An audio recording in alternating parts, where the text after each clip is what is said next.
So, Netflix unfortunately does not have a very good looking month for February, but luckily February is the shortest month of the year, so it won't be too long till March. Hopefully we get some better movies, but because it's slim pickings, you need to pay attention to the whole video to make sure you can squeeze every last little drop of juice out of your Netflix subscription. But before we get into February, I do want to mention a Netflix original that just came out right here at the tail end of January that I have not talked about yet, and that's Polar. Now this one is based on a graphic novel series.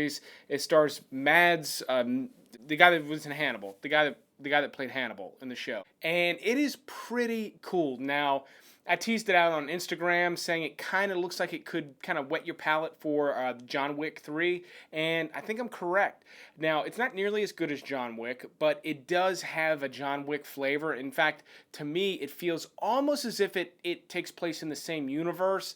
It's not as sharp as John Wick, but like if John Wick is the bullet, then Polar is the brains splattered on the wall. It's more colorful, it's bloodier, like a lot bloodier, it's a little bit funny, it's got some incredible action. Because it is a Netflix original, it's lower budget, so the action is a little bit sparse, more sparse than I would have liked it to be, but I did enjoy the time spent. But it currently has like an 18 on Metacritic, which I think is ridiculous. This one's pretty cool, but it is a hard R movie, but kudos to Netflix for putting it out. Velvet Buzzsaw is the highlight of February. It's a Netflix original. It's available today, February 1st. It stars Jake Gyllenhaal, Rene Russo. I don't know why Russo is so difficult to say. And it's actually directed by the same director as Nightcrawler, which starred them both. This is a cool Netflix original movie. I recommend watch it. It's going to be one of those ones people talk about. It's about an artist. It's got weird stuff going on in it. The trailer looks sick. The movie is good. I may do a full review on it if I can find the time, but if not, this is just going to have to work. And then, of course, Netflix has to add a bunch of movies everybody has seen. Movies like American Pie, American Pie 2, Final Destination, Hostel, Jaws, the entire Jaws series. Now, I'll stop here.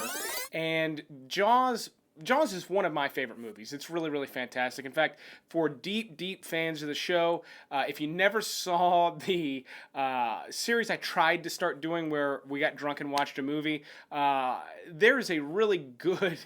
I say good, a terribly good video, one of my early videos where me and a buddy of mine, Joe, got really, really way too drunk and filmed a video. That one's for extreme fans only, but I'll put a link to that in the description below. But Jaws has some incredible dialogue, some incredible sequences. It really is one of the best movies ever made because it's so well-rounded and it's so entertaining no matter how many times you see it. Jaws 2 is a worthy sequel, not nearly as good, but it's okay. Jaws 3 gets a little bit nuts, though. It takes place at a SeaWorld type of a park, and it's just kind of ridiculous. However, it does still have some redeeming qualities. You can watch it for the cheese factor, and it's got some good elements to it, yet it is a bit of a mess. And then Jaws 4, The Revenge, is really hailed as one of the worst movies ever made. It is so bad, it's so ridiculous that it manages to be enjoyable, but you gotta set the right tone before you watch that one. Do not watch Jaws The Revenge if you've been in a pissy mood lately, because it's only going to make things worse. Now, one they're adding that did not get a lot of eyeballs, that did get fairly decent reviews, is Personal Shopper with the chick from the Twilight movies. This kind of got marketed as a horror movie. It's not really.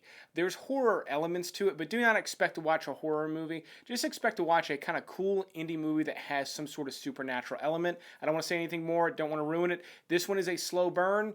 If you're in the mood for such a thing and you're just at your wit's end to find something you haven't seen on Netflix that just got added, this is a fairly recent release, and it's pretty good. What was that, Miss Holman?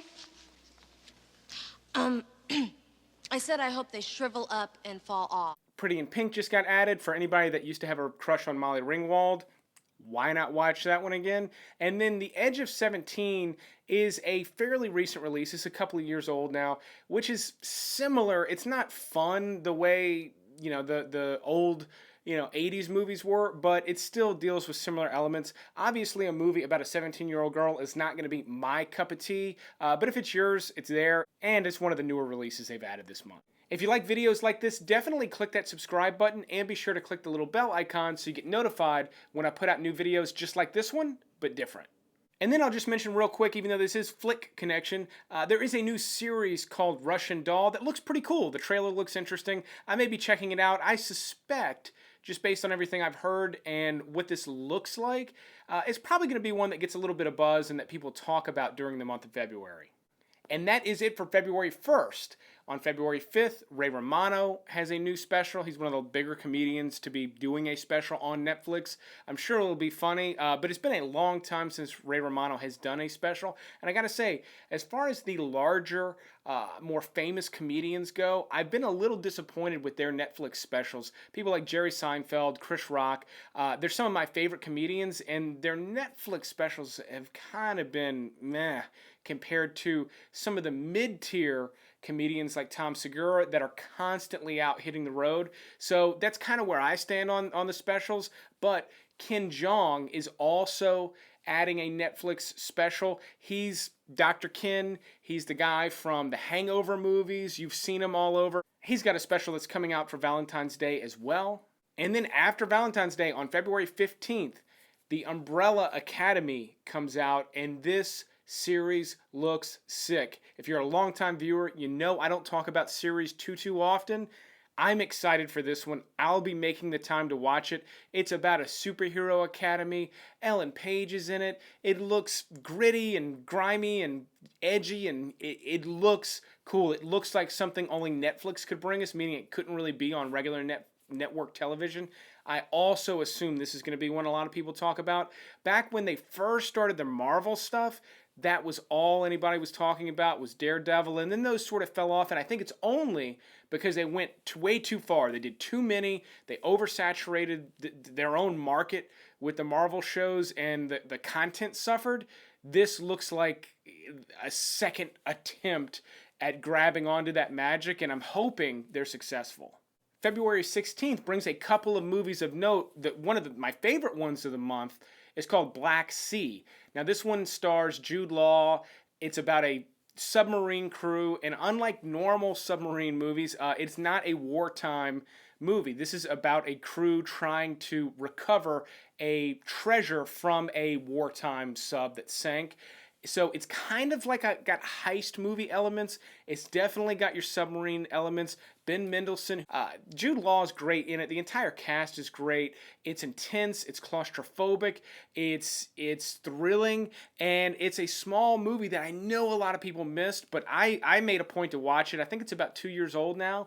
I loved it and have continued to think about it. I've been actually waiting to recommend this one to my audience, and it hasn't been available on streaming services until now. Well, until the 16th. Also on the 16th, Studio 54 is a documentary based on Studio 54. I remember seeing this. It's cool. I mean, if you don't know anything about Studio 54, it's an infamous nightclub in New York City, and the documentary is really good. Obviously, being a documentary, there's not a lot of footage of what was going on, but the stories of all the celebrities and the debauchery that was going on at this nightclub are crazy.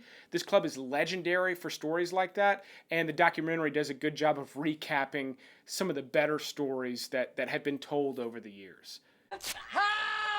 I hate you! I hate you! Stop smiling! And then if you just have to watch The 40-Year-Old Virgin again, it's also going to be available on the 16th.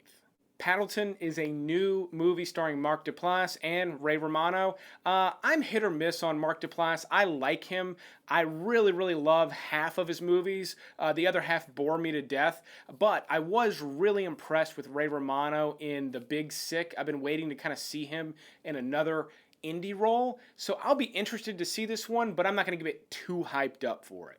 And like I said, the month does not look very good, so we're going to kind of end the month with a wet fart, and that's Unsolved, Tupac and Biggie, which is a series from A&E, I believe, that's just getting added to Netflix. So it's not a Netflix original. If you're into that story, this is supposed to be a good docu-series. It might be worth checking out, especially because Netflix has dropped a couple of really good docu-series recently, including one about Ted Bundy that I'm currently burning through. And so if you've burned through that one and are just dying for another crime series, this could be a good one to go with. But that is it for February. Let me know in the comments below what you will be watching. But I will keep making videos like this as long as you keep watching them. Thanks for checking this one out, and you will see me on the next one.